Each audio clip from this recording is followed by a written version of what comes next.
Bien, y se vienen conociendo los resultados de la evaluación muestral 2022 que realiza el Ministerio de Educación.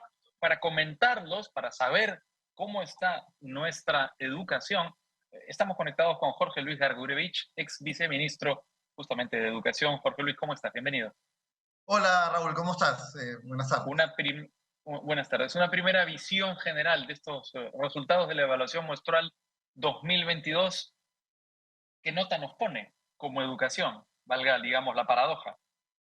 Bueno, digamos que es la primera vez que vamos a medir aprendizajes después de la pandemia, lo cual es un resultado importante a mirar, pero todavía con cautela, digamos, porque los resultados recién han sido publicados el día de ayer, así que hay que darles, digamos, tiempo para poder analizarlos, pedir también más detalle al ministerio sobre temas estadísticos, pero en general, digamos, para poder explicar en qué consiste la evaluación y sus resultados, eh, durante un tiempo en educación hicimos evaluaciones censales de estudiantes, ¿verdad? Hasta Sí. un año en donde se cambió la política de evaluaciones muestrales, ¿no?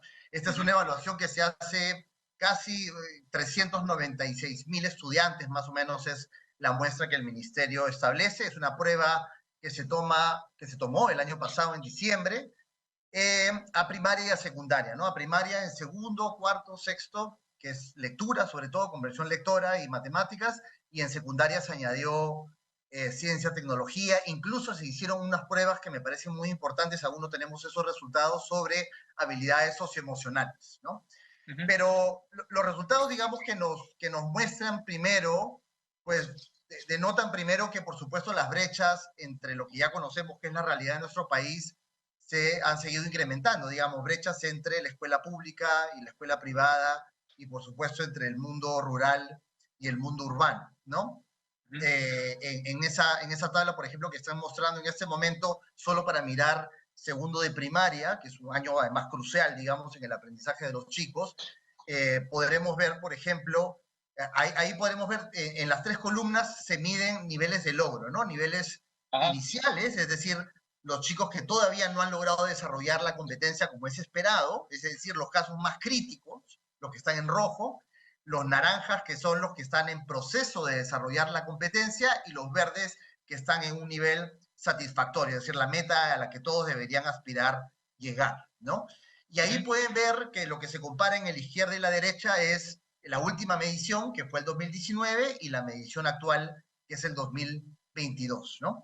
La diferencia, digamos, en totales no es tanta. Ustedes podrán ver la diferencia entre el lado izquierdo y el lado derecho en la sumatoria nacional o en la división por sexo, por ejemplo, no es sustantiva. Donde sí va a haber una diferencia es cuando tengamos que mirar la parte entre lo urbano y lo rural y entre lo público y lo privado. Por supuesto, Ujú. eso es esperable, la brecha, por supuesto que se va a incrementar debido a las diferencias, digamos, estructurales del sistema en esas poblaciones, ¿no?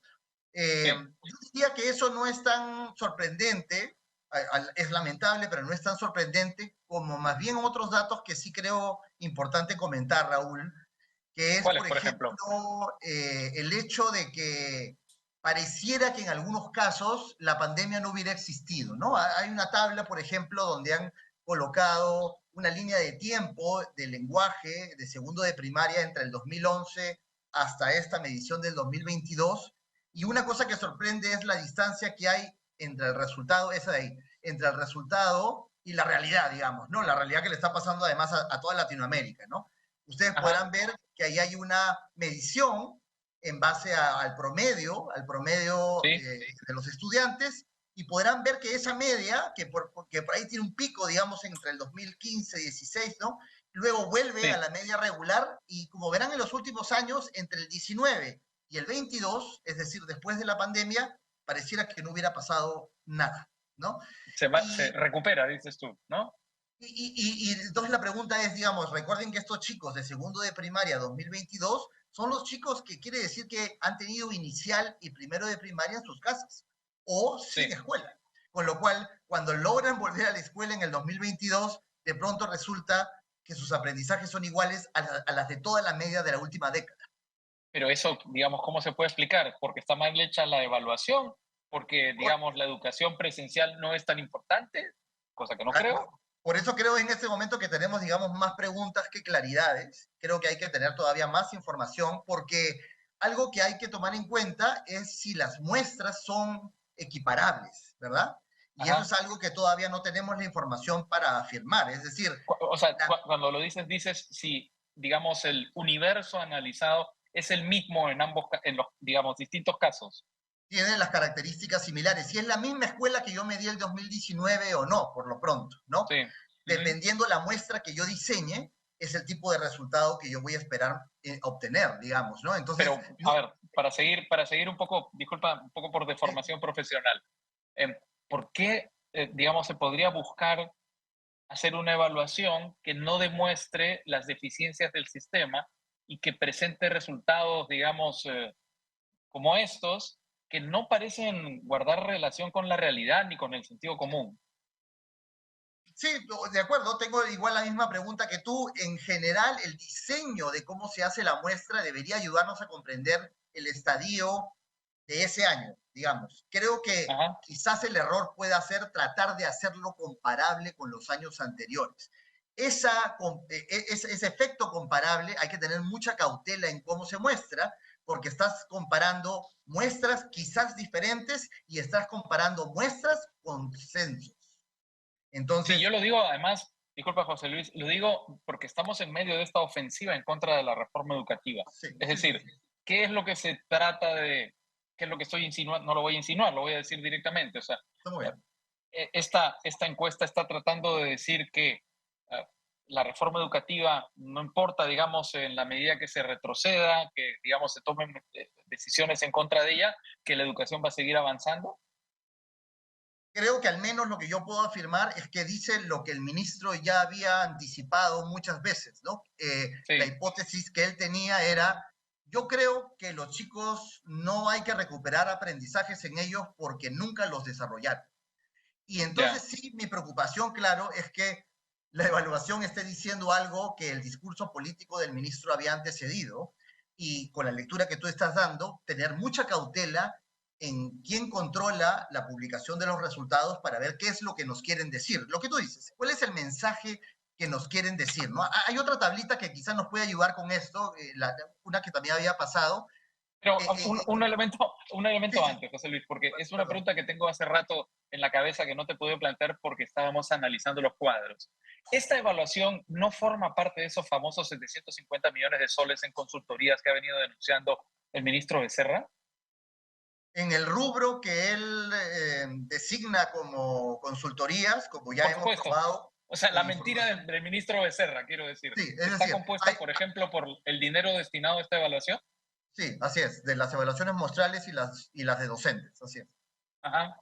Bueno, digamos, hay varias cosas que se podrían decir respecto al ministro Becerra, ¿no? Es decir, manipula esa información y manipula la información que es resultado, digamos, de esos gastos para, digamos, beneficio de su discurso. Porque además lo que se está diciendo aquí, que es peligrosísimo, es que la pandemia no produjo ningún efecto, digamos, en el aprendizaje de los niños peruanos. Y si eso es lo que se está insinuando, es decir, si no hay nada que corregir, si no hay aprendizajes que complementar, mal vamos, ¿verdad?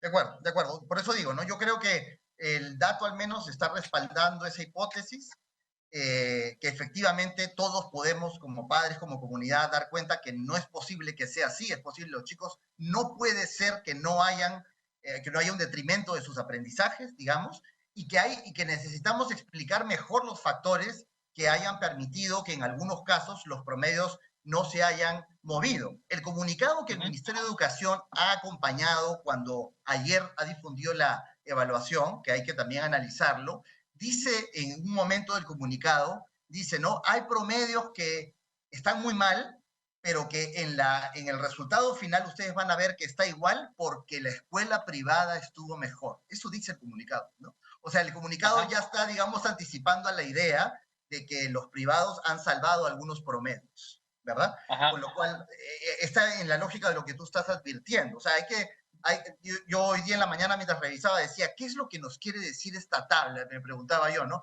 ¿Qué es lo que me quieren decir cuando me dicen eso? Cuando me dicen que esto pudo haber estado peor, Bueno, pero gracias a los privados se incrementó. la impresión que dice, la impresión es que lo que está diciendo es que hay que privatizar más, ¿verdad? Es decir, que hay que restarle al gobierno su papel educador y dárselo a los privados, es decir, ampliar el número de escuelas privadas, probablemente manteniendo, digamos, estándares de calidad relajados, porque eso facilitará la aparición de nuevas escuelas privadas. No se diga universidades, que también es otro debate, ¿no? En un contexto en donde ya estamos casi en el debate de la privatización, cuando se está presentando el proyecto de ley de los vouchers educativos del congresista Sí, Cabello, ¿no? Y que además se vienen dando espacios donde el ministro está participando, donde claramente hay una tendencia a pensar que esa podría ser una solución, ¿no? Una ujú, solución allí donde hay oferta privada de bajo costo, por supuesto, que como verán en los resultados, si, incluso si se diera una medida de ese tipo, no resolvería la gran brecha con la escuela rural donde no hay oferta privada. Digamos que es donde tenemos que preocuparnos todos. Nuestra mirada debería estar en estas gráficas, claro, en los chicos del ámbito rural que no tienen nada que ver con el proyecto de ley de los sí. vouchers educativos. O sea, lo que dices también es que detrás de esta puede haber una lógica, bueno, no conscientemente o sí, no lo sé, discriminatoria, ¿no? Bueno, claramente otra vez que se condice con un discurso que yo por lo pronto advierto muchas veces del gobierno sobre la educación, ¿no? Muchas veces nos están haciendo esa diferencia, hay un desprecio, yo siempre digo, por la escuela pública, por sus resultados, que pareciera otra vez que estos resultados están reafirmando, ¿no? Y están diciendo, Ajá, felizmente la escuela privada ha logrado salvarnos de los pésimos resultados. Y considerando además, Raúl, no olvidemos que hay un buen número de estudiantes, 500.000 estudiantes más o menos, que emigraron durante la pandemia de la escuela privada a la pública, ¿no? claro, Con porque lo no cual pueden pagarla. con lo cual una pregunta muy importante es, ¿qué pasaría o cómo podemos explicar si esos 500.000 estudiantes de la privada a la pública han tenido un efecto en estos resultados? ¿No? Si Mm, me refiero, si con ello han movido los resultados que habían entre la pública y la privada. Como son datos muy específicos que solo el ministerio tiene, porque tiene los sistemas nominales, sería la única manera de saber si esto fue así, ¿no? Porque ha habido mucha migración de chicos que han pasado a la pública y luego han regresado a la privada este año. Entonces, ¿en qué momento les tomaron la prueba y a quiénes? ¿No? mm. Bueno, todo muy raro, la verdad, todo muy preocupante. Jorge Luis Gargurevich es viceministro de Educación. No sé si quisieras añadir algo a lo ya dicho. Sí, solamente añadir el dato de que por primera vez, o creo que solamente una vez en la historia de la medición de aprendizajes, al momento de brindarnos los resultados sobre la escuela privada, el ministerio ha hecho una segregación de escuelas de bajo costo, escuelas de medio costo y escuelas de alto costo. Nunca antes lo había hecho. Y ahora resulta que el dato resulta muy relevante para demostrar en algunas gráficas que la escuela de bajo costo, o sea, la que cuesta máximo 300 soles, resultó que era mejor que la escuela pública urbana, ¿no? Entonces Qué sí horror, de hay verdad. una Es un intencionalidad de descaro, darnos, digamos, un mensaje, ¿no? es un descaro. Bueno, muchas gracias digamos, levantar estas alarmas, Jorge Luis Gargurevich, viceministro de Educación. La verdad es que la ofensiva contra la educación, no solo de la educación pública, la educación en general en nuestro país sigue a toda marcha, a toda máquina. Un gran saludo, hasta pronto. Gracias, Raúl.